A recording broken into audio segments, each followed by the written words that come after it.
प्रिय विद्यार्थियों, आज हम बीए पार्ट फर्स्ट ईयर का फर्स्ट पेपर सामाजिक समूह के अंतर्गत प्राथमिक समूह, द्वितीयक समूह तथा आभासी समूह का अध्ययन करेंगे। समूह के वर्गीकरणों में चार्ल्स कुले द्वारा प्रस्तुत वर्गीकरण पूर्ण वैज्ञानिक व सर्वमान्य है।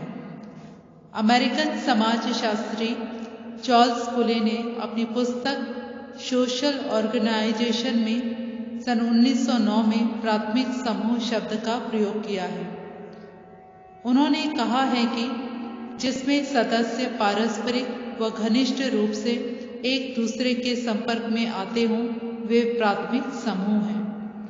कुले ने खेलकूद के साथियों, परिवार तथा पड़ोस की प्रकृति के आधार पर यह वर्गीकरण किया है। बाद में प्राथमिक समूह से भिन्न विशेषताएं प्रदर्शित करने वाले समूहों को द्वितीयक समूह नाम दिया, लेकिन द्वितीयक समूह का संप्रत्यय चार्ल्स कुले का दिया हुआ नहीं है। अन्य समाजशास्त्रियों द्वारा यह वर्गीकरण किया गया है। प्राथमिक समूह, प्राइमरी ग्रुप। प्राथमिक समूह परिभाषा एवं अर्थ। प्राथमिक समूहों से तात्पर्य उन समूहों से है जिनकी विशेषताएं आमने सामने का घनिष्ठ संसर्ग और सहयोग है। वे अनेक अर्थों में प्राथमिक है। कुले ने अपनी परिभाषा में प्राथमिक समूह की 6 विशेषताएं बतलाई हैं, जिसमें हम की भावना होती है, आमने सामने के संबंध होते हैं, वैयक्तिक संबंध होते हैं, संबंध संपूर्ण होते हैं, संबंधों की अवधि को ध्यान में रखा जाता है और घनिष्ठ संबंध होते हैं। इसके अतिरिक्त लुंडबर्ग ने भी प्राथमिक समूह को परिभाषित किया है। प्राथमिक समूह से तात्पर्य 2 या 2 से अधिक ऐसे व्यक्तियों से हैं जो घनिष्ठ सहभागी और वैयक्तिक ढंग से एक दूसरे से व्यवहार करते हैं। फेरिस के मत में आमने सामने के संबंध प्राथमिक समूह के लिए बहुत महत्वपूर्ण नहीं है। अतः यह कहा जा सकता है कि 2 या 2 से अधिक व्यक्ति जब घनिष्ठ रूप से परस्पर व्यवहार करते हैं तो वे प्राथमिक समूह बनाते हैं। प्राथमिक समूह के उदाहरण में परिवार, खेलकूद समूह, अध्ययन समूह आदि आते हैं। प्राथमिक समूह की विशेषताएं। प्राथमिक समूह की विशेषताओं को 2 भागों में बांटा है, भौतिक विशेषताएं और आंतरिक विशेषताएं। प्राथमिक समूहों की भौतिक विशेषताएं। किंग्सले डेविस ने प्राथमिक समूहों की 3 भौतिक विशेषताएं बताई हैं। नंबर 1, शारीरिक समीपता। घनिष्ठ संबंध होने के लिए शारीरिक समीपता को किंग्सले डेविस ने महत्वपूर्ण माना है। एक दूसरे के साथ खाने पीने, उठने बैठने, लड़ने झगड़ने से घनिष्ठता विकसित होती है। निकट संपर्क से भावनाओं को व्यक्त किया जा सकता है। अतः कहा जा सकता है कि शारीरिक समीपता प्राथमिक समूहों के लिए महत्वपूर्ण है, लेकिन केवल वही महत्वपूर्ण नहीं, कुछ और विशेषताएं भी आवश्यक हैं। नंबर 2, समूह का लघु आकार।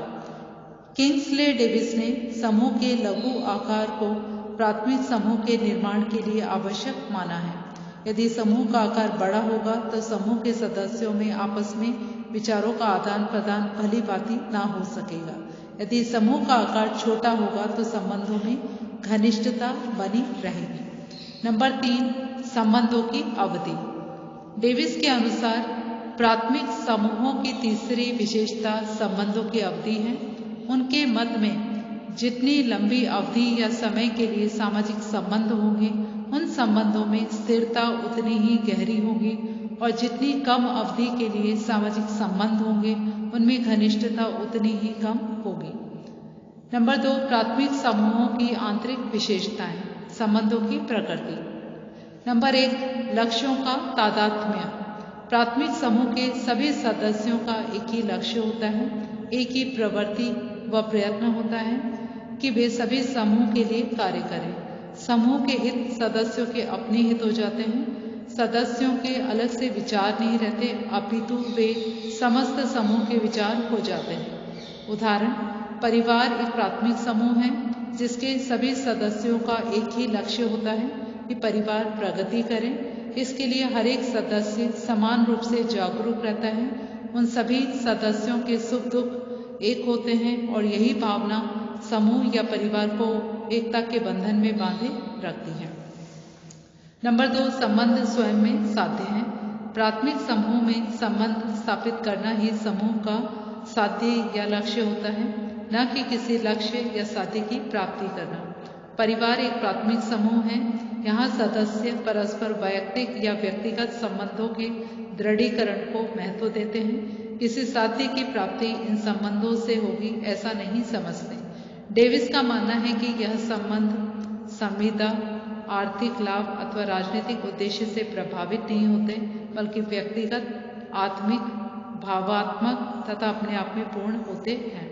नंबर 3, संबंध वैयक्तिक होते हैं। वैयक्तिक संबंधों से आशय है कि किसी आर्थिक अथवा सामाजिक स्वार्थवश सदस्य परस्पर संबंध स्थापित नहीं करते, अपितु व्यक्ति के महत्व पर संबंध आधारित होते हैं।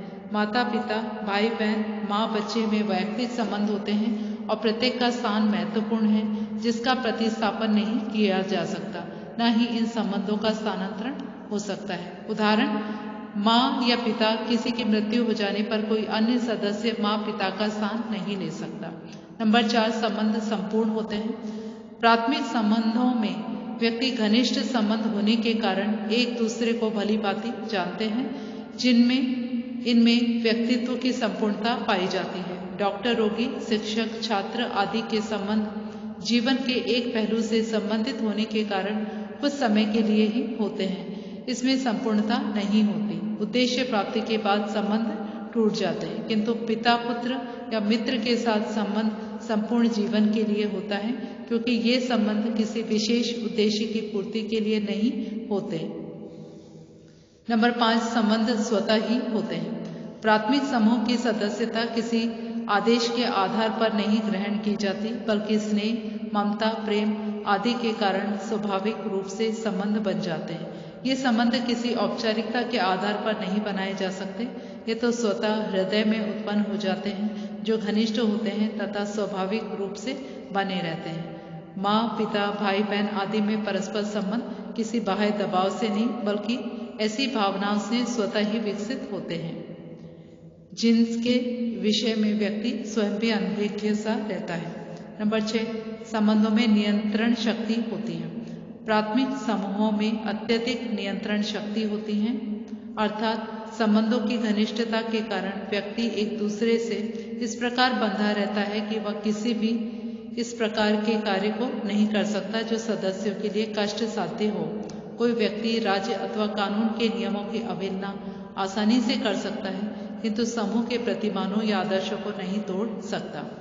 प्राथमिक समूहों का सामाजिक जीवन में महत्व। प्राथमिक समूहों का सामाजिक जीवन में अत्यधिक महत्व है। नंबर 1, सामाजिक गुणों का विकास। परिवार एक प्राथमिक समूह है, जिसमें प्रारंभ से ही बालक माँ बाप के सानिध्य में रहकर अपना विकास करता है। परिवार एक ऐसी पाठशाला कही जा सकती है जहाँ बच्चा प्रेम, सहकारिता, सद्भावना, कर्तव्यपरायणता जैसे गुणों को सीखता है। मित्र मंडली, पड़ोस आदि भी इन गुणों के विकास में सहयोग करते हैं। नंबर 2, व्यक्तित्व के विकास में सहायक। व्यक्तित्व में व्यक्ति की रुचियाँ, आदतें, मनोवृत्तियाँ, सहयोग, आवश्यकताएं आदि सम्मिलित हैं, जिनके समुचित विकास के बिना व्यक्ति का व्यक्तित्व अपूर्ण रहता है। नंबर 3, मनोवैज्ञानिक सुरक्षा। प्रारंभ से ही बालक को सुरक्षा की आवश्यकता होती है, जो उसे संतुलित व्यक्तित्व प्रदान करती है।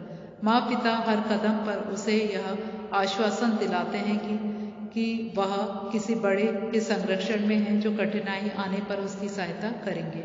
यही सुरक्षा की भावना बालक को आगे बढ़ने में मदद करती है। मित्र मंडली, विद्यालय भी प्रेम, सहानुभूति, सहभागिता आदि देकर उसका व्यक्तित्व बनाते हैं। नंबर 4, सामाजिक प्रतिमानों के विकास में सहायक। प्राथमिक समूह बालक में सामाजिक प्रतिमानों को विकसित करते हैं। इनमें सकारात्मक सामाजिक गुणों जैसे दया, सहकारिता, समन्वय की भावना का विकास। नंबर 2, सामाजिक तरीकों जैसे किसी के साथ उठना, बैठना, बातचीत करना, अभिवादन आदि का विकास भलीभांति होता है। भावात्मक संबंधों के निर्माण का भी प्राथमिक समूह अच्छा माध्यम है। नंबर 5, कार्यक्षमता में वृद्धि। प्राथमिक समूह में व्यक्ति हर चिंता से विमुक्त होकर संतुष्टि का अनुभव करता है। जिससे उसकी दक्षता या कार्य कुशलता में वृद्धि होती है। नंबर 6, व्यक्ति व समाज के बीच की कड़ी। ब्रूम का मानना है कि प्राथमिक समूह व्यक्ति और समाज के मध्य महत्वपूर्ण कड़ी है। इनकी सहायता से वह उच्चतम उद्देश्यों की प्राप्ति कर सकता है, उसे भावात्मक सुरक्षा प्राप्त हो सकती है। नंबर 7, पशु प्रवृत्तियों का मानवीकरण। कुले के मतानुसार पशु प्रवृत्तियों का मानवीकरण ही संभवतः सबसे बड़ी सेवा है जो प्राथमिक समूह करते हैं। इसका अर्थ है व्यक्ति में लालसा, लालच, सत्ता, प्रतिशोध, ईर्ष्या जैसी नकारात्मक प्रवृत्तियां होती हैं जो व्यक्ति को स्वार्थी बना देती है। प्राथमिक समूह ऐसी नकारात्मक प्रवृत्तियों का दमन कर उसे वास्तविक मानव बनाते हैं। नंबर 8, सांस्कृतिक हस्तांतरण। प्राथमिक समूह जैसे परिवार आदि की अहम भूमिका यह है कि बचपन से ही बालक अपनी संस्कृति, आचरण, व्यवहार, जीवन जीने का तरीका, परंपराएं, नियम आदि अपने बड़े लोगों से सीखता है। दैनिक व्यवहार के तरीके हम स्वतः अन्य सदस्यों से सीखते हैं जो पीढ़ी दर पीढ़ी हस्तांतरित होते हैं। हमारी संस्कृति के परिचायक ये समूह ही हैं। नंबर 9, मनोरंजन। प्राथमिक समूह ऐसा वातावरण प्रस्तुत करते हैं जिससे व्यक्ति हर प्रकार की चिंताओं से विमुक्त होकर प्रसन्नता का वातावरण उत्पन्न कर एक दूसरे के अति निकट आ जाता है।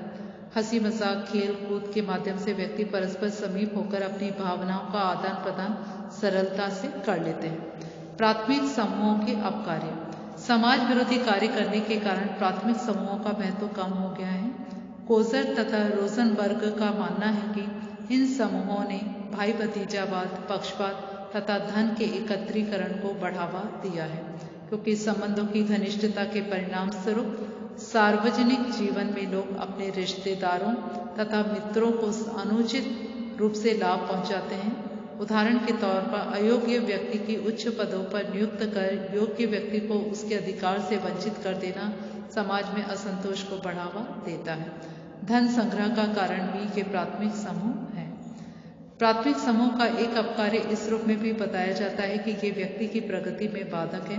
कभी कभी रूढ़िवादिता के फलस्वरूप ये समूह सामाजिक परिवर्तन नहीं चाहते और इस तरह व्यक्तित्व विकास में बाधा उत्पन्न करते हैं। नंबर 2, द्वितीयक समूह, सेकेंडरी ग्रुप। चार्ल्स कुले ने केवल प्राथमिक समूहों की चर्चा की है। द्वितीयक समूह की अवधारणा अन्य समाज शास्त्रियों की है, लेकिन प्राथमिक समूह के कारण ही द्वितीयक समूह का विकास हो सका है। द्वितीयक समूह अर्थ एवं परिभाषा।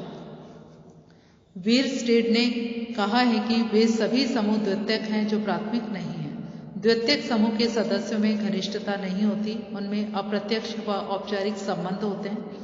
ये संबंध जीवन के किसी एक भाग से संबंधित, अस्थायी और छोटी अवधि के होते हैं।